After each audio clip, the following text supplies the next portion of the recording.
Hey guys, welcome back to another episode of the tips, tricks, and tutorials. Forgot what I was doing then. And today we are looking at perspective. So, what is perspective? Perspective is the depiction of a 3D object on a 2D form, the 2D form being this piece of paper.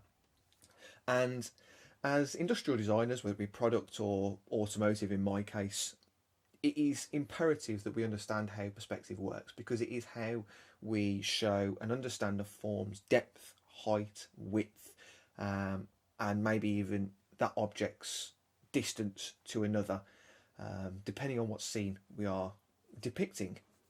Um, and it's 2 and 3 point perspective that I myself use the most. So, what we're going to look at today is just how to understand what 2 and 3 point perspective is and how it works and how we can utilize it in our drawings.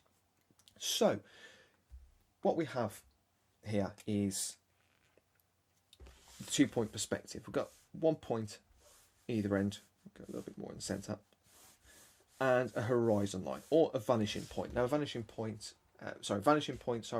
either end, and a horizon line or a viewpoint, there we go, in the middle. Now, what a viewpoint is essentially the level at which our eyes are. So this is our height. Now, everything if you can imagine, everything we see above that, we are looking up at. Everything you see below the horizon line, we are looking down at.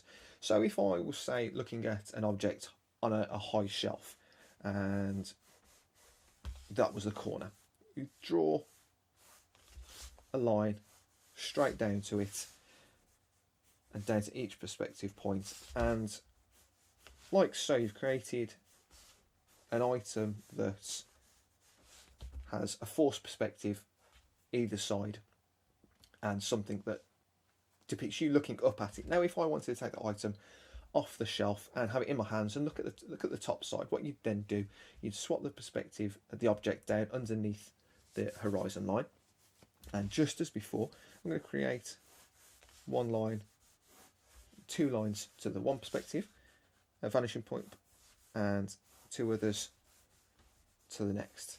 Strengthen those a little bit there, and then just like before, 3 vertical lines coming down, if I can draw vertically, coming down from those points there, and then from there we're going to join those points up as well. And with that, again, don't worry if you're going over the edges. We've created an item that we are now looking down at, like so.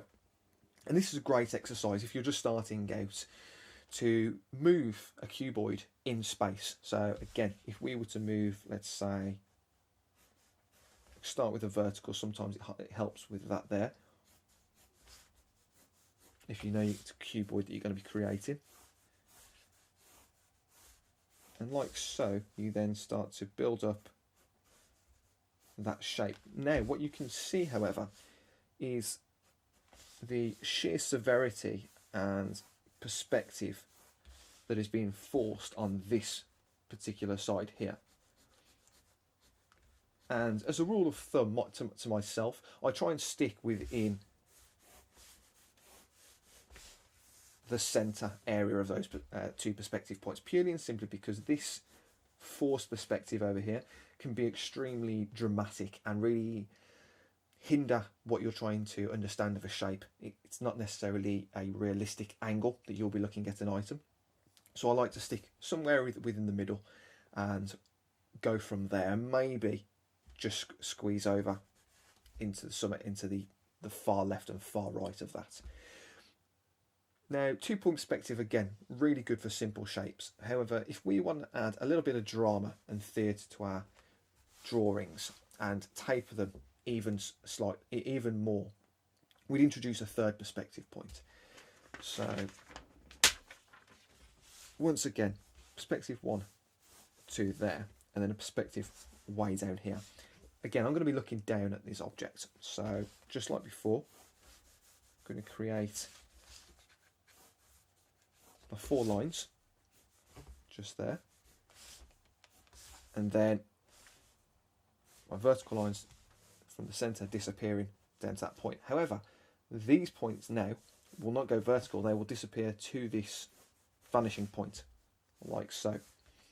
And then choosing your point depending on your height. This could be a nice point to start off with. This point will then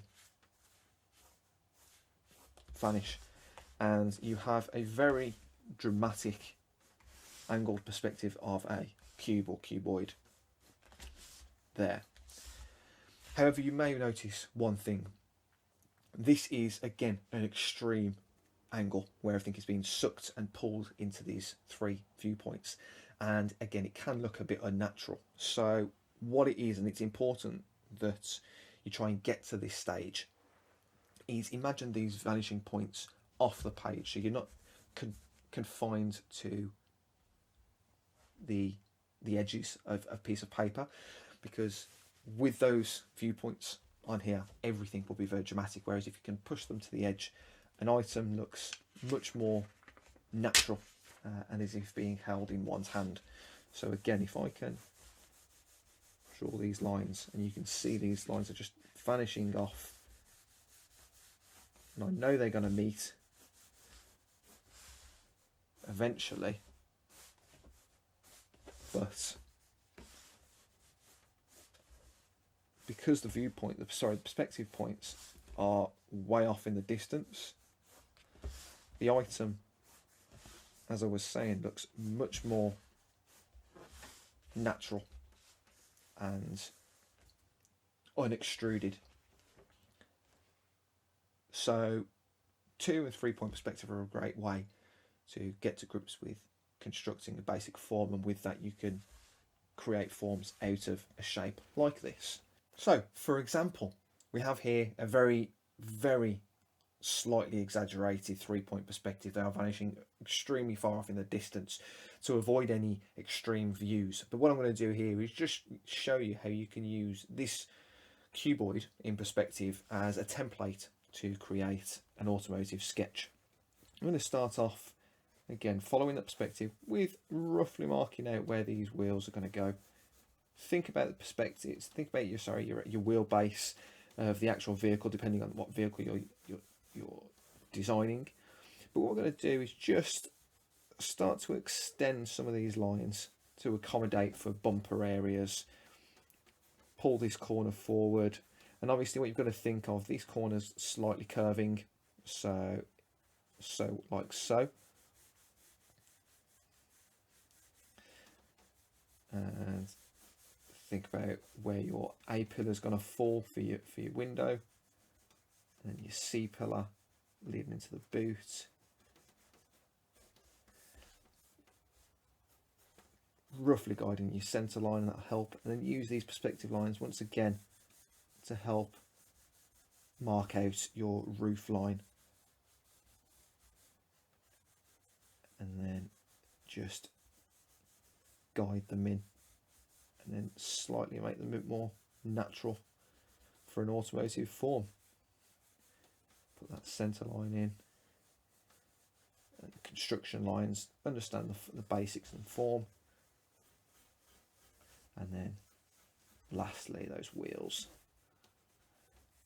Like I said, very simple, very basic, but a great way to make your own templates for an automotive sketch to then use over and over again to ensure that all your work is pretty much identical and hopefully without error. So I hope you enjoyed, I hope you learned something, and if you did, leave a thumbs up and a like. It would really mean a lot to me, and let me know again if there's anything else you want to see. So until next time guys, I'll see you soon. Bye.